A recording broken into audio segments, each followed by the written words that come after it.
Hey, everybody. Welcome to yet another great interview in our virtual business summit.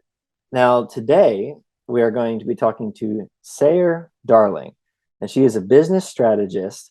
And we're going to be talking all about leadership and also businesses post pandemic, if you will, and what leaders need to be doing to handle that because the environment's changed.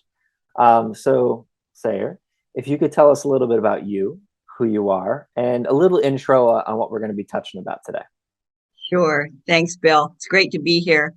My background comes at the beginning of my career working in a lot of communications and every type of communications imaginable, internal, external, corporate, executive, etc. And one of the things that I was called on to do quite frequently in my career was to help leaders create a new conversation when something changed. Oh my gosh, we had this terrible accident, or we had bad headlines, or whatever it is. Now, how do we change the conversation to get everyone back together again, get everyone on board with our new direction? And how do we talk about that? Because communications is the number one leadership tool that you have, and frankly, it is the cheapest because you can't take courses in this for the most part. You have to learn it on the job. So we're going to be talking about where are we now? How do we reset the stage here for what's moving forward in a very volatile world? During a time where leaders often don't know the answers and they're called on to have the answers, and things are changing so quickly. What was correct today is not correct tomorrow. We're also going to talk about how do you leverage the changes that have happened in the past 2 years to your advantage. There's a number of opportunities that are available now that weren't available prior to the pandemic. We're also going to look at some mega trends to help you set the stage for your own conversation inside the organization. I won't leave you without notes and tips, kind of thing. And then how do you rescope your business against this new landscape that we're living in? And how do you reframe what your conversation is? So that's the agenda for the day. Awesome. Thank you for putting it in nice and concise and organizing it for us. So without further ado, let's get into it. So I know that we listed a couple different things there, but I think what I want to do is make sure people understand, like the pandemic changed things, what has changed, and kind of like just talk a little bit about like what are the changes that we all face? What are some things that businesses went through? Because I think that'll help people identify in the beginning of all this, like, oh yeah, I am one of those, and then they'll Right. follow along better as we move forward. So, Sure. um, you know, tell me what you're seeing. Well, at the very, very macro level, what we're seeing is that the speed of business and the speed of change has increased to what is called a parabolic rate. COVID was an accelerant to change. And, we used to look at change as more of an exception. We're doing our business, and over here we have this big change initiative. And now change is how we run our business. Change isn't just about learning new transactional ways of working. It's about new ways of thinking, new ways of relating to each other, and new ways of connecting with customers. So it is the mainstream that we're living in now. It's not just something that we stepped out to the side and say, oh, I have to go to this meeting on this new project. That's all you're doing is working in what's new. At the same time, the societal picture changed as well. So that veil in between business and the real world is gone. The real world could have a lot of horrible events in it, but one thing we could count on is going to work on Monday morning, getting into the swing of things, and things were normal. Well, that veil is gone. And the spectrum of human emotion that's being brought into the workplace, because work is being done from anywhere, it's being done from home, all of those real world issues in terms of health, social injustice, climate change, etc. All of those are impacting our business. So the entire backdrop of of our business has changed, and it's changed our customers. You might be using the same language, you might not be using the same language. You might have a customer base that were considered among the fortunate, the haves, and now some of them are in the have nots. They've lost everything. Their world has changed. So you can't talk to your customers with the same language that you used to. Just like in talking to your employees, it's a much more individualized experience. And going back to the speed of change and the speed of business, this means we need to look more at systemic change. We do not have time to spend all this money and a significant investment of time and effort into one-off problem solving or fixing just one process. It has got to be a systemic change because you it would be a loss of resources, time, and energy. By the time you get one thing fixed, five other things are broken. So we have to approach how we do this differently, and that's a good snapshot of how business has changed at the highest, the macro level. Absolutely. And then I think that, part of what we saw as well was that the companies that were doing really well were the ones that were adapting with the change, and really trying to flow with it, whether it was just as simple as, work from home, work at the office, or whether it was changing the entire way that they do business. A lot of companies had to shut down during COVID, like the hairstylists and stuff. And some of them were like, okay, I'm going to come to your place and cut your hair to try Yeah, to make it through. exactly. So, those are just some of the examples of what we're talking about here. So, that leads nicely in, and you touched on it a teeny bit in your introduction there, but the communication factors of how we communicate with our clients, how we communicate Right. with the people in our business. What are some things that we need to adapt in those areas? Sure. The first thing that I would recommend that everyone do is to have a much shorter cadence. You can no longer say, here's our plans for the year, and the first quarter we're going to do this. And, by the second week of the first quarter, everything has changed. So you have to adapt a different cadence.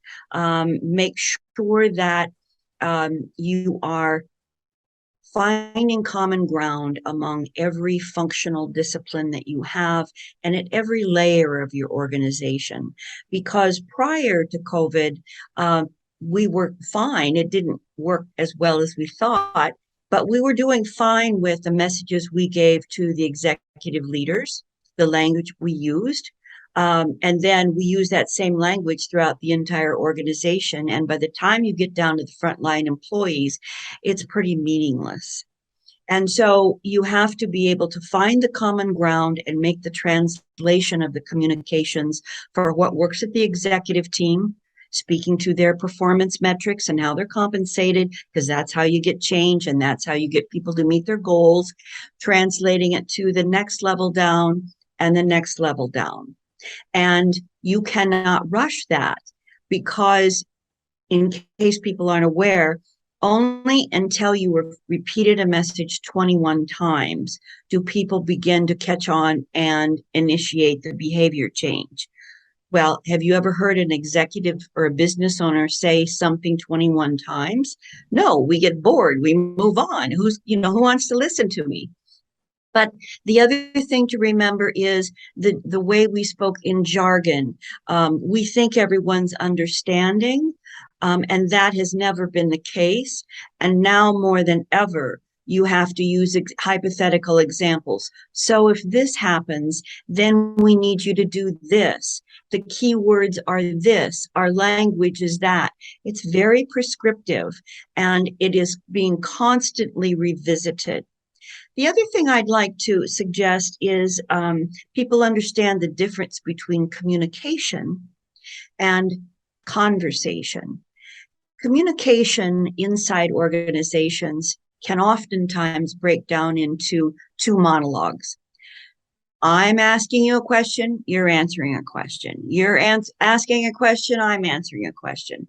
And we get the information that we're asking for, but we have no idea of the context behind it and where the information fits that we have just asked about. So we're missing half of the picture. So, that's when you come out of meetings going, yep, I get it. I know what we're talking about. And a week later, the whole thing breaks down and you think, oh my gosh, we were understanding each other. What the heck happened? And so two monologues do not make a dialogue. On the other hand, conversation is about connecting with people. You can use a sense of humor, your pace, and your language are more moderated. There's more emotion in it. You don't have to be passionate, but you can share your humanity. And I unlike many people, I like to stay away from labeling that leaders should be transparent. They should be authentic.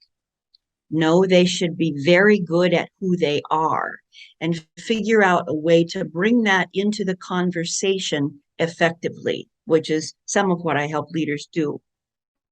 So the conversation will create more psychological safety, will help uncover those things we brushed under the rug, will help solve those 800-pound elephant questions sitting in the middle of the room that everyone tiptoes around. And so I think it's very important that people learn better conversational skills, leadership conversations. Mm-hmm. Absolutely. And I liked a lot of the different things that you mentioned on there. And just to kind of um, recap, but also kind of put a little bit in there. But like, the reason a lot of this is important because you were mentioning earlier the different cultural changes and the political changes and like how businesses have to foresee all that now. Mm-hmm. Um, it helps retain your employees if they understand more of where you're at because companies can no longer be out of that. They have to take positions on a lot of these things like going green and where are they with who they support and whether they support the war in Ukraine. Like they can't stay out of it anymore because the That's right. employees don't want to stay out of it anymore. So by communicating clearly, like you're saying, it makes it so that no one comes to work wondering who you believe or what we're standing for or how we're moving forward. And then on the business side of things, like you're saying too, so that everyone's on the same page with what the goals are, Yeah. um, and what everyone's even heading towards. And I think that Yeah. that communication, like you said, really popped up during the pandemic because it was glaringly obvious that half the people don't know what they're doing because as soon as they started working from home, they didn't know what they were supposed to do, and it Exactly. took so long for people to adapt. Yeah. Um, so yeah, that's really cool. And then And now we have to reverse that process. How do we communicate when we have a day or two in the office? How do we transition that conversation back to nothing but online conversations when we're working from home? Um, how do we stay in touch with our people so that they are more deeply engaged? The value of your business today is not just your financial assets. It's being able to attract and retain your key talent. And so if your key talent is becoming more important to you and you're doing more systemic change and you're getting deeper into these social and environmental issues, you cannot keep your business running without keeping your key people. absolutely.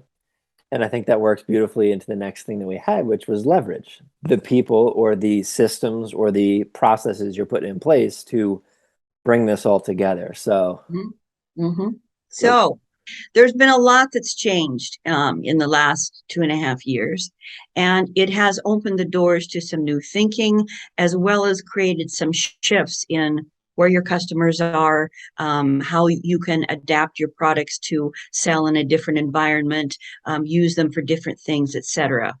Think about all of those companies that pivoted quickly in COVID, shifting from making alcoholic beverages to mouthwash or things like that. That would just be an example. But what you will find and how to leverage those changes is that you can tap into the interests and not yet discovered talents and skills of people in your organization who all of a sudden become this totally enthused, brand new person, kind of a leader, a thought leader in this new area, because, first of all, they have a chance to showcase talents that excite them and energize them. And you spark new ideas in other people in your organization. You know, prior to COVID and then what we went through in the past 2.5 years, people got very robotic. I think of a very old advertisement of, it was for Dunkin' Donuts, and this older, very heavy set man going in and making the donuts every day. I'm going in to make the donuts. And that's what we do. We go in and become very transactional about our work, because that's how we got through, and that's how we kind of needed to handle some of the large increases in productivity we had when we moved our work home. But now you have a chance to unleash the enthusiasm and the pent up creativity in your organization by saying, you know, here's a new initiative we're going to be doing, and you've got some interest in environmental activities or exploring this new market or whatever, come to the meeting.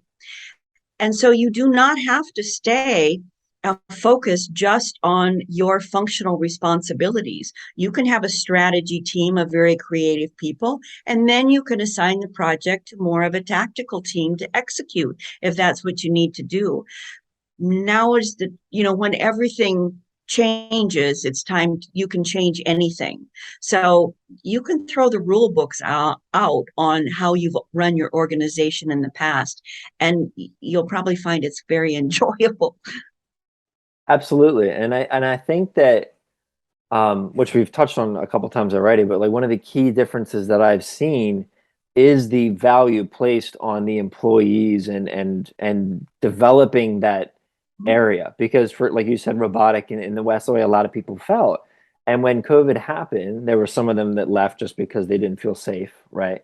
And then there were some of them that left because they just didn't feel like they could work the way they were. And then they started realizing that, hey, there's other opportunities out there.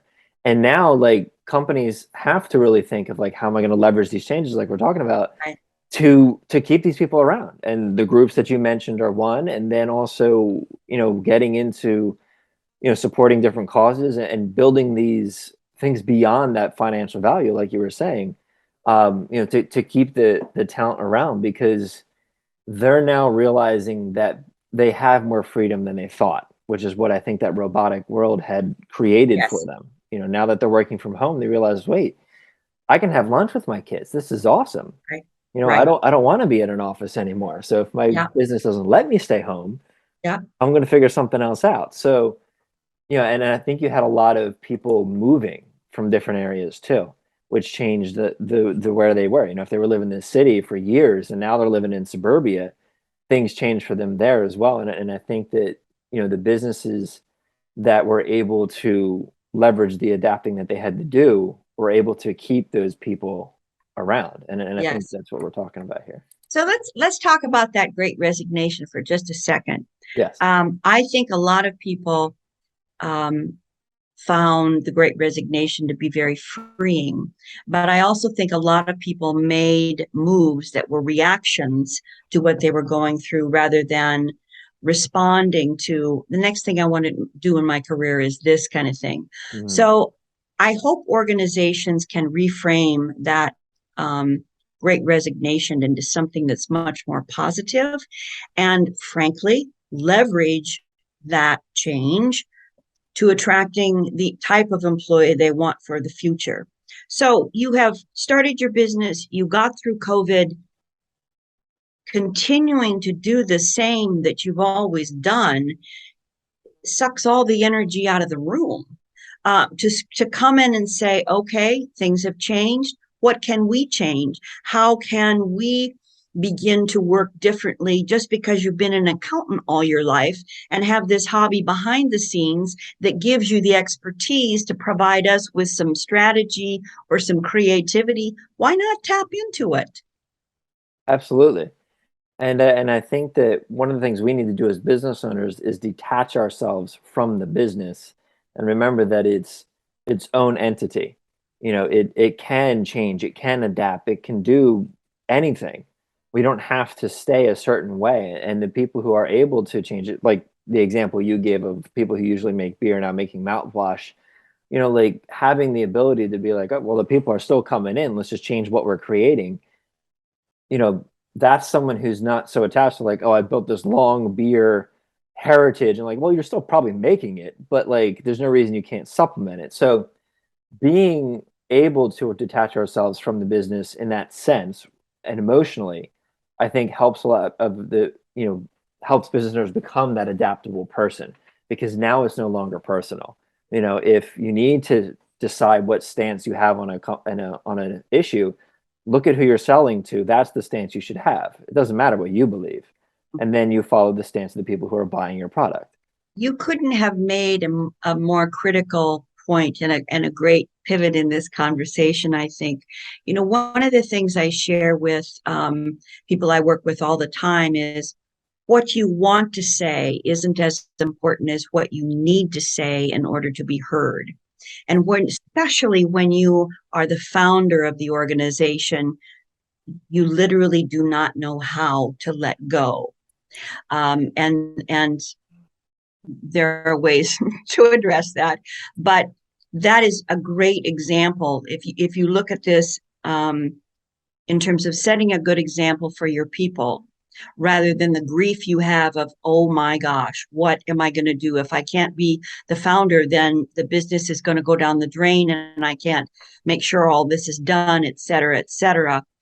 Well, it's like having a junior high a child in junior high get to high school and all of a sudden they want more responsibility, they want more challenges, they want more freedom. So it's time to grow your business up and become a leader for the size of the business, the shape of the business, and the new landscape of business. Absolutely. And that kind of touches a little bit on the trends that we're seeing. And some of these things we've been mentioning are the trends of where companies and where business is going, where again, Mm-hmm. you can't be independent from things. So what are some trends that we're seeing and what should businesses do when they see trends? Well, you have to know if it's a trend you want to follow or not. Is it a trend of reaction or is it a trend of people responding and being very thoughtful about it? And then go out and do your research, not from here's what I'm seeing and I'm looking at this through the eyes of my business model. So, how can I take my business model to fit that trend? But look at it specifically from the perspective of the audience point of view, the customer's point of view, and the trend itself. Then adjust your business. So often we do market research through the eyes of our marketing people, and we get a lot of the same things. And so you need to change that entirely. It's very difficult to anticipate trends these days and project out. There's a new geopolitical crisis every day that changes everything. And that in itself is a trend you can count on for quite some time. This is a much more volatile world.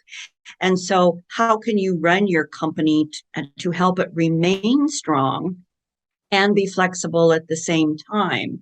And I don't have the statistics in front of me at the moment, but those businesses who prior to and during COVID were focused on building a stronger organization, investing in their people, came out of the pandemic in much better shape than those people that were just focused on survival and trying to not let their hair catch on fire.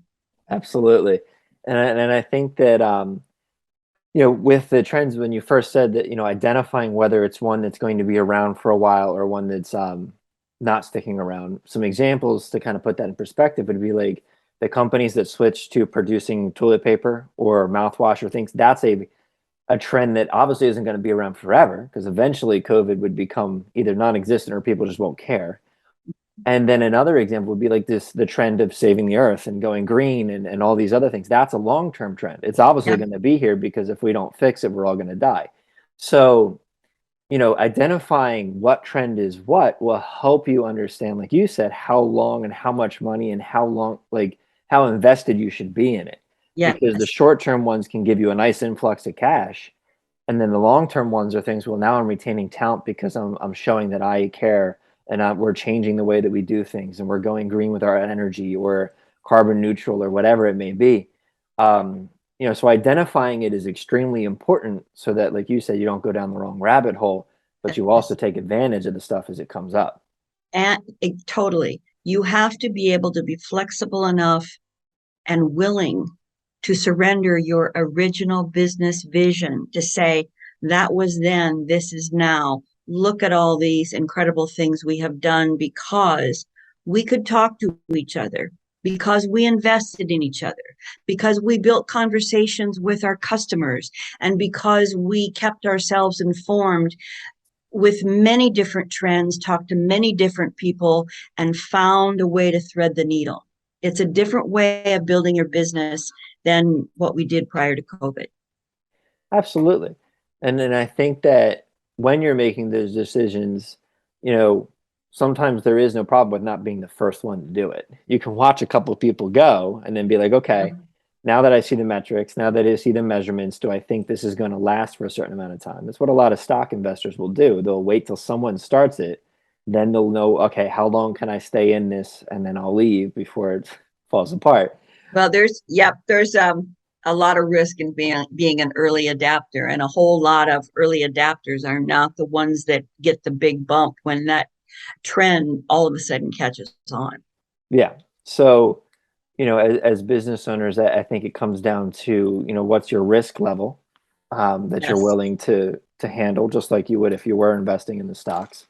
And being able to identify yourself in that fashion is really going to help make sure that you know where you're supposed to be. And that's part of understanding yourself as well. But That's the trickiest part, I think, because let's say that you are adaptable and you are willing to change and discover that the greatest opportunity for the company is not of interest for you, the founder.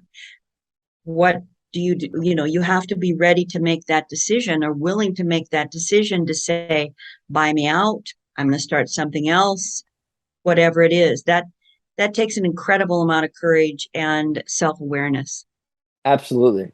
And there's a lot of different, one of the videos that you'll get in the summit, we talked about personal assessments, and we talked with DNA Behavior, which is a company that does that, and the importance of it. So make sure you check that out. Um, so now that we kind of have talked about the trends that we've seen, the ways that we're going to combat all this, let's start talking about how we're going to reframe and rescope our businesses to put everything we just learned kind of in perspective for the future. Yeah, yeah. So if you look at the trends that I shared with you, how can you increase the speed of your business is number one. How can you streamline things? Prior to the pandemic, and certainly during the pandemic, it was acceptable, and we did what was necessary to do the workarounds to make things happen. We don't have time for that anymore. What are your customer expectations? There's what the customer wants and then what the customer needs. So how are you answering those questions? Do you understand what the greatest demand is for what you do best and enjoy the most? How can you reassess your key talent and look at them as assets in additional or different areas inside of your organization? How do you reevaluate your risk toleration in this very volatile world? Your toleration prior to the pandemic was probably more significant than it is now because it was based on familiarity and assumptions. Can't do that anymore. How do you reevaluate your company from a perspective of resiliency in every way, shape, and form? What are your reserves? Are you coming out of this pandemic thriving? Are you barely hanging on? Or do you need to make the next step? You have to look at where you're at the moment. You can't just jump 3 steps ahead of yourself. Are you able to hang on to your talent? And what's the overall energy, the psychological and emotional energy inside of your organization? You can't ignore that. So you need to reframe what you have done to see it in the world that we live in today and reposition it so everyone catches on to understand, okay, so that's what I went through. We if you look at the events of 9/11 or any other large catastrophe, when you're going through it, you come out of it going, wow, we went through something. And then when you see the news footage or some type of compilation of how the events transpired afterwards, then you gasp and just about fall out of your chair, realizing, wow, I had no idea it was that significant.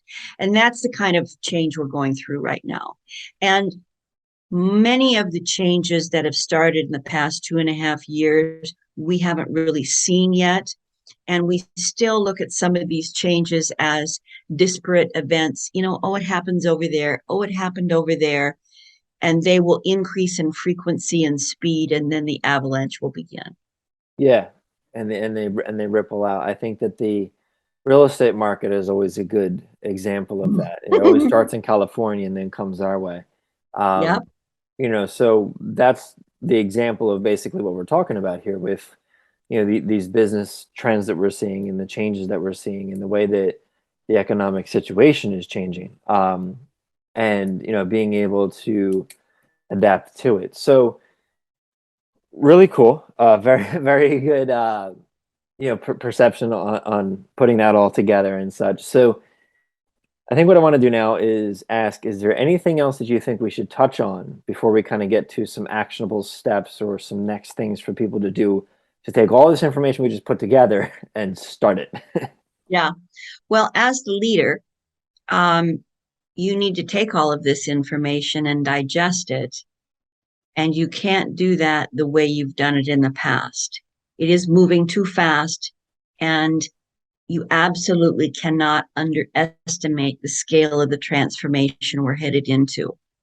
So, this is about rescoping what your own individual platform of personal power and leadership power is. Who are you talking to? Make sure your inner circle is pristine. Everyone provides value. You can trust them.